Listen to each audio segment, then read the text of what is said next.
যুক্তরাষ্ট্রের শুল্ক আরোপের বিষয়টিকে ইতিবাচকভাবেই দেখছে বাংলাদেশ। ১০০ পণ্যের শুল্কমুক্ত সুবিধা দেওয়ার লাভবানও হবে জানালেন দুই উপদেষ্টা।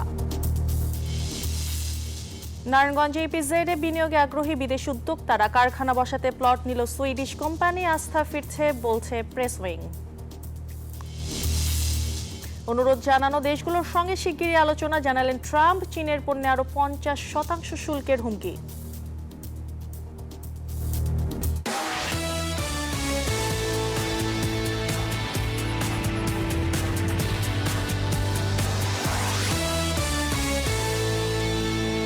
আমন্ত্রণ ব্যবসা বাণিজ্যের অর্থনীতির সবশেষ খবর নিয়ে নিউজ 24 এর নিয়মিত আয়োজন বিজনেস টাইমে আছি আমি পিঙ্কি সানোয়ার। এতক্ষণ দেখছিলেন শিরোনাম, এবার বিস্তারিত। যুক্তরাষ্ট্রের বাড়তি শুল্ক আরোপের বিষয়টিকে বাংলাদেশ ইতিবাচকভাবে দেখছে বলে মন্তব্য করেছেন অর্থ উপদেষ্টা ডক্টর সালেউদ্দিন আহমেদ। মঙ্গলবার সচিবালয়ের সরকারি ক্রয় সংক্রান্ত উপদেষ্টা পরিষদ কমিটির বৈঠক শেষে সাংবাদিকদের সঙ্গে আলাপকালে তিনি বলেন, এতে দুই দেশেরই আমদানি রফতানির প্রসার ঘটবে। আর বাণিজ্য উপদেষ্টা জানান, শুল্ক কমাতে বাণিজ্য মন্ত্রণালয়ে দেয়া চিঠি ইতিবাচক সিদ্ধান্ত আসতে পারে। ট্রাম্পের ৩৭% শুল্ক আরোপের ঘোষণার পর থেকে উৎকণ্ঠার কালো মেঘ ছেয়ে আছে দেশের $৪০ বিলিয়ন পোশাক শিল্পে। ক্রেতা হারানোর শঙ্কায় কখনো সরকার আবার কখনো বিদেশি বন্ধুদের দ্বারে ছুটছেন পোশাক খাতের উদ্যোক্তারা। হোয়াইট হাউসের এই সিদ্ধান্ত পুনর্বিবেচনা করতে সোমবার মার্কিন প্রেসিডেন্ট ডোনাল্ড ট্রাম্পকে চিঠি দিয়েছেন প্রধান উপদেষ্টা ডক্টর মোহাম্মদ ইউনুস। মঙ্গলবার ক্রয় সংক্রান্ত উপদেষ্টা পরিষদের বৈঠকে বিষয়টি উঠে আসে। বৈঠক শেষে অর্থ উপদেষ্টা জানান, যুক্তরাষ্ট্রের বাড়তি শুল্ক আরোপের বিষয়টিকে ইতিবাচকভাবেই দেখছে বাংলাদেশ। এতে দুই দেশই লাভবান হবে বলেও জানান তিনি। আমরা রেসপন্ড করেছি পজিটিভলি, আমরা এক্সপেক্ট করি আমরা কোঅপারেট করব, তারাও কোঅপারেট করবে, সো এটা একটা উইন উইন সিচুয়েশন। যুক্তরাষ্ট্রের আরোপিত শুল্ক কমাতে বাণিজ্য মন্ত্রণালয়ের দেওয়া চিঠির প্রেক্ষিতে ইতিবাচক সিদ্ধান্ত আসতে পারে বলে মনে করেন বাণিজ্য উপদেষ্টা শেখ বাশির উদ্দিন। মৌলিক বিষয় হচ্ছে বাণিজ্য ঘাটতি অপসারণ, কমানো। আমরা ওইটার উপরে কাজ করছি, আমরা বিভিন্ন রকম বিশ্লেষণ করছি যে কি কি পণ্য দিয়ে আমরা আমাদের বাণিজ্য ঘাটতিকে কমিয়ে আনতে পারি। বাণিজ্য উপদেষ্টা বলেন, যুক্তরাষ্ট্রকে নতুন করে আরো ১০০ পণ্যে শুল্কমুক্ত সুবিধা দেয় লাভবান হবে বাংলাদেশ। Desk report, news 24। শুল্ক কমানোর অনুরোধ করে যেসব দেশ যোগাযোগ করেছে তাদের সঙ্গে শিগগিরই সমঝোতার আলোচনায় বসতে চায় যুক্তরাষ্ট্র। সোমবার কথা জানিয়েছেন মার্কিন প্রেসিডেন্ট ডোনাল্ড ট্রাম্প। এদিকে পাল্টা শুল্ক প্রত্যাহার না করলে চীনের পণ্যে আরও ৫০% শুল্ক বসানোর হুমকি দিয়েছেন তিনি। এতে বাণিজ্য যুদ্ধের শঙ্কাও বেড়ে গেছে। গত বুধবার পণ্য আমদানিতে ডোনাল্ড ট্রাম্পের পারস্পরিক শুল্ক ঘোষণার পরেই বড় ধরনের ধাক্কা লাগে বিশ্ব অর্থনীতিতে। মার্কিন প্রেসিডেন্টের ঘোষণার জবাবে পাল্টা শুল্কারোপের ঘোষণা দেয় চীন সহ অনেক দেশ।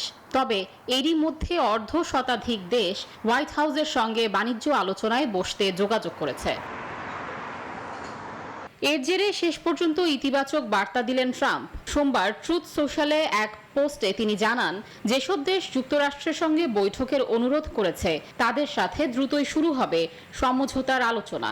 ফলে পরিস্থিতি কিছুটা অনুকূলে আসবে আশা করা যাচ্ছে। তবে চীনকে কঠিন হুমকি দিয়েছেন মার্কিন প্রেসিডেন্ট। জানান, দেশটি যুক্তরাষ্ট্রের উপর আরোপিত ৩৪% শুল্ক প্রত্যাহার না করলে আগামী ৯ এপ্রিল থেকে তাদের উপর অতিরিক্ত ৫০% শুল্ক আরোপ করা হবে। এমনটা হলে চীনের পণ্যে মোট মার্কিন শুল্ক দাঁড়াবে ১০৪%। রোববার শুল্কারোপকে বর্তমান প্রেক্ষিতে যুক্তরাষ্ট্রের অর্থনৈতিক সমস্যা সমাধানের ওষুধ হিসেবে আখ্যা দেন ট্রাম্প। এদিকে ট্রাম্পের অতিরিক্ত শুল্ক বসানোর ঘোষণায় বিশ্ববাজারে তৃতীয় দিনের মতো মন্দাভাব চলছে। ইতিমধ্যে বিপুল অর্থ হারিয়েছেন বিশ্বের ধনীরা, যার বেশ আঁচ পড়েছে এশিয়ার বাজারেও। Desk report, news 24। জুন নাগাদ মূল্যস্ফীতি ৮.৫-এর নিচে নামবে বলে পূর্বাভাস দিয়েছে আইএমএফ। মূল্যস্ফীতি না কমা পর্যন্ত পলিসি রেটে হাত দেয়া হবে না বলে জানিয়েছে বাংলাদেশ ব্যাংকের মুখপাত্র আরিফ হোসেন খান। তিনি আরও বলেন, ব্যাংক পরিস্থিতির সংস্কারকে আইএমএফ সাধুবাদ জানিয়েছে। ১৭ তারিখে সর্বশেষ মিটিংয়ের পর আইএমএফ গণমাধ্যম কর্মীদের সাথে সার্বিক বিষয়ে মত বিনিময় করবে। আইএমএফের ঋণের পরের কিস্তি পাওয়ার ব্যাপারে আশাবাদের কথাও জানান তিনি আরও বলেন, ডলার রিজার্ভ হিসাব এখনও আইএমএফের শর্ত অনুযায়ী গণনা করা হচ্ছে।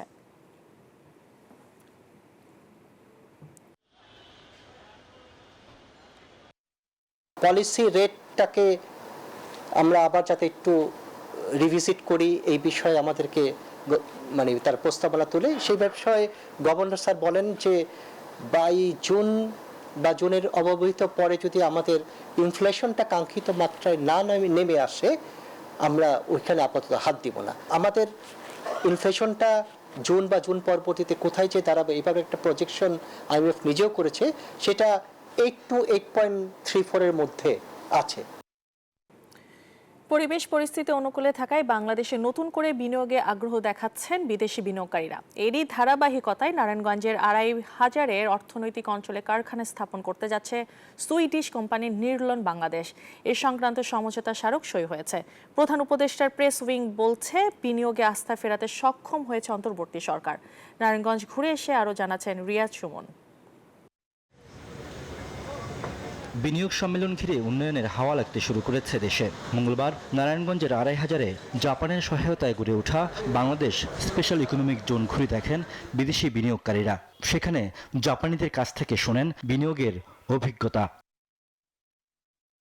1000 একর জমিতে গড়ে ওঠা এই অর্থনৈতিক অঞ্চলে কারখানা স্থাপনে সমঝোতা সই করেছে সুইডিশ কোম্পানি নিলর্ন। এখানে যে ফ্যাক্টরিটা আমরা করতে যাচ্ছি সেখানে আমরা এই গার্মেন্টস অ্যাক্সেসরিজের ট্রিমিংসটাকে ফুলি প্রডিউস করার চিন্তা ভাবনা করছি। The other company can develop the global level factory, and also this factory can accelerate the development of Bangladesh.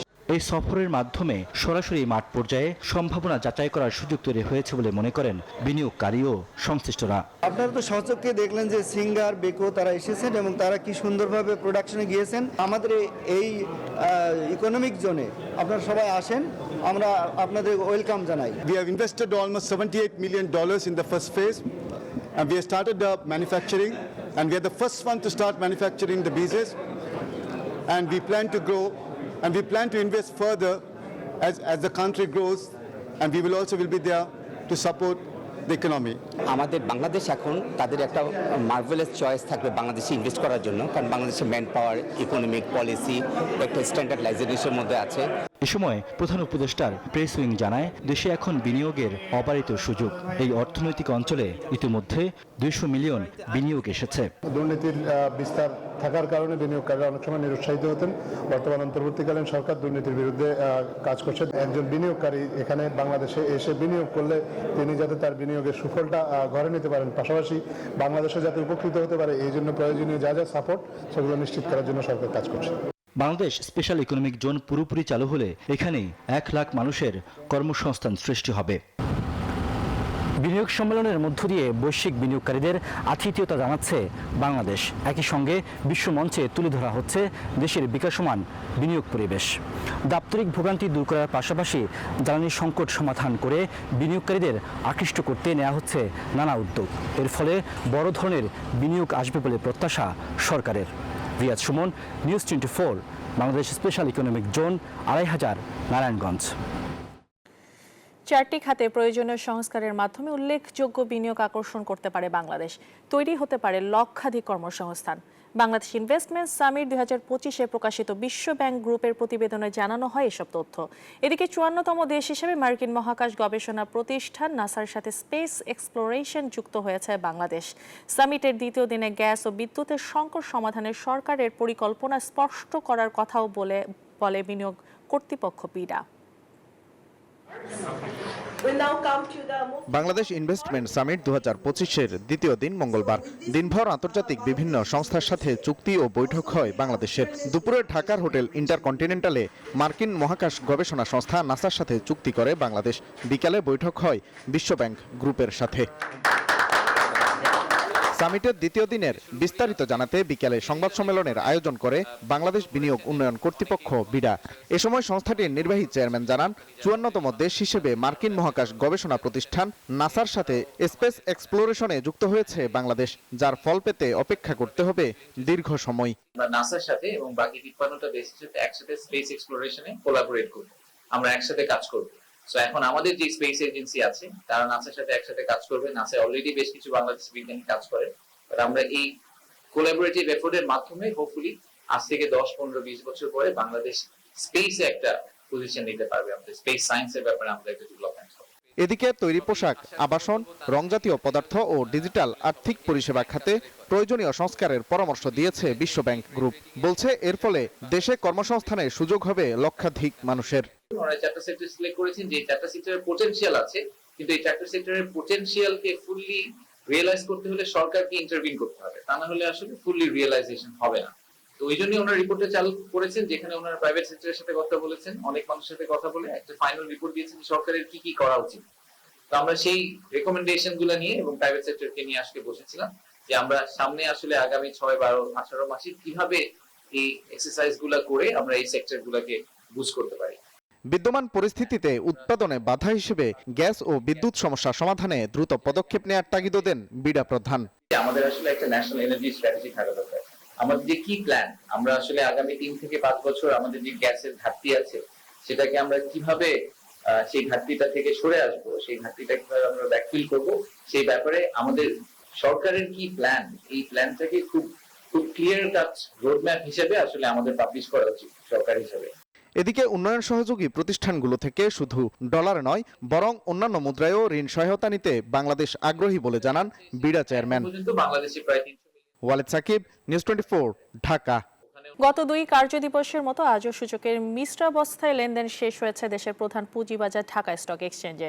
পাশাপাশি এদিন কমেছে বেশিরভাগ কোম্পানির শেয়ারের দাম, তবে টাকার পরিমাণে লেনদেন কিছুটা বেড়েছে। সপ্তাহের 3য় কার্যদিবস মঙ্গলবার ডিএসসিতে কমেছে 2টি সূচকের মান। প্রধান মূল্য সূচক ডিএসইএক্স আজ 10 পয়েন্ট কমে অবস্থান নেয় 5185 পয়েন্টে। তবে সূচক কমলেও গত কার্যদিবসের মতো আজও লেনদেন সামান্য বেড়েছে। এছাড়া হাতবদল হওয়া শেয়ার ও মিউচুয়াল ফান্ড ইউনিটের মধ্যে দাম বেড়েছে 149টির, কমেছে 194টির এবং অপরিবর্তিত রয়েছে 54টি কোম্পানির শেয়ারের দাম। অন্যদিকে দেশের অপর পুঁজিবাজার সিএসসিতে সার্বিক সূচক সিএসপিআই কমেছে 28 point. Pubali bank PLC business টাইমের সময় হলো একটি বিরতি, ফিরছে আরো খবর নিয়ে, সাথে থাকুন।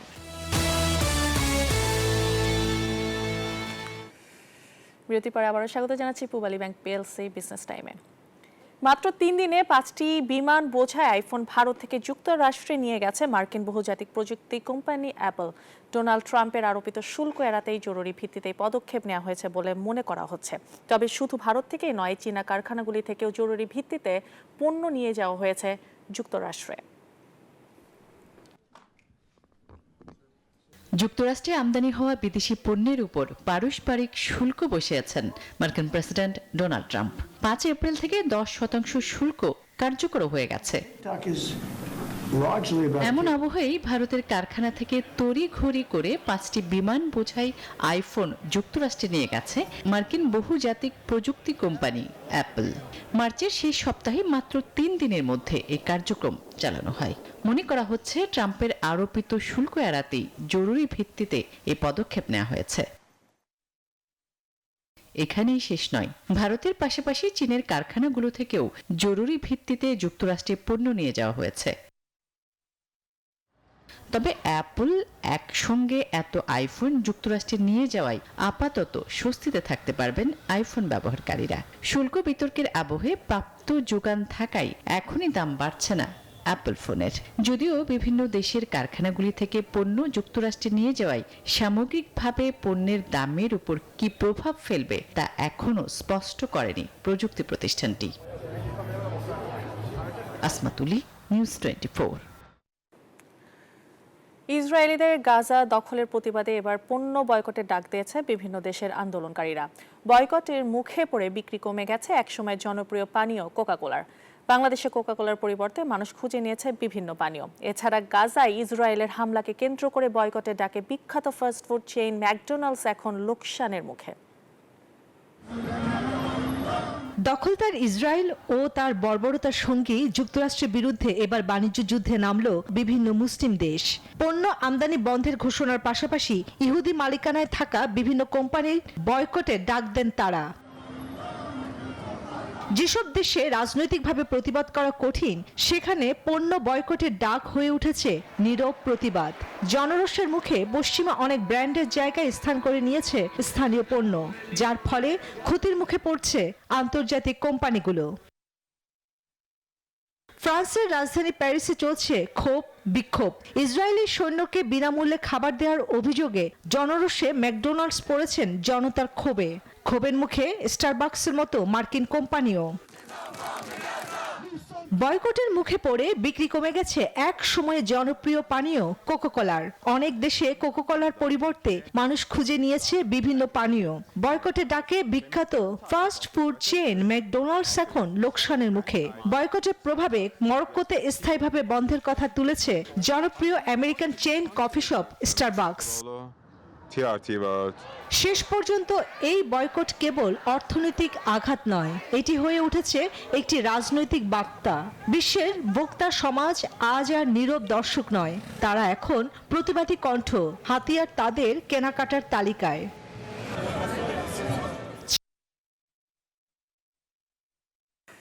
আর এই ছিল Pubali bank PLC business time এখনকার মতো আয়োজন। এতক্ষণ সাথে থাকার জন্য ধন্যবাদ সবাইকে।